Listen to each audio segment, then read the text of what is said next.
มาดูหลักสิบล่างสองมาหลักสิบห้ามาหลักสิบหกมาหลักสิบสามมาหลักสิบห้ามาหลักสิบ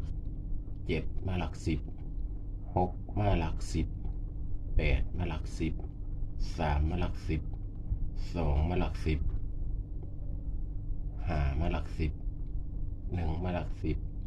ศูนย์มาหลักสิบงวดที่แล้วสี่มาที่หลักสิบงวดไม่ไปที่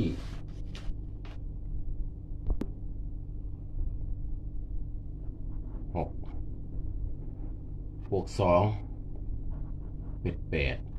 บวกสองเป็นแปดเป็นกระสีมันก็จะมีอยู่หกแปดสี่ไปหลักหน่วยสะบ้อน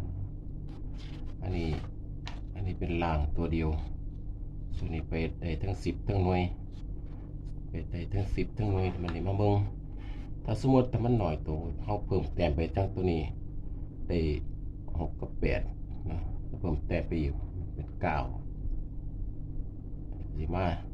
เป็นหลักสิบสามตัวมาหลักสิบ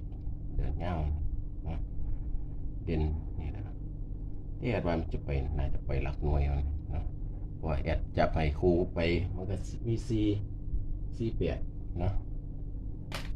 สี่แปดที่ว่างครูเด่นไปมันก็อาจจะไปหลักหน่วยก็เป็นได้เพราะมันสูตรเดินเงามากเนาะอันนี้เป็นหลักสิบล่าง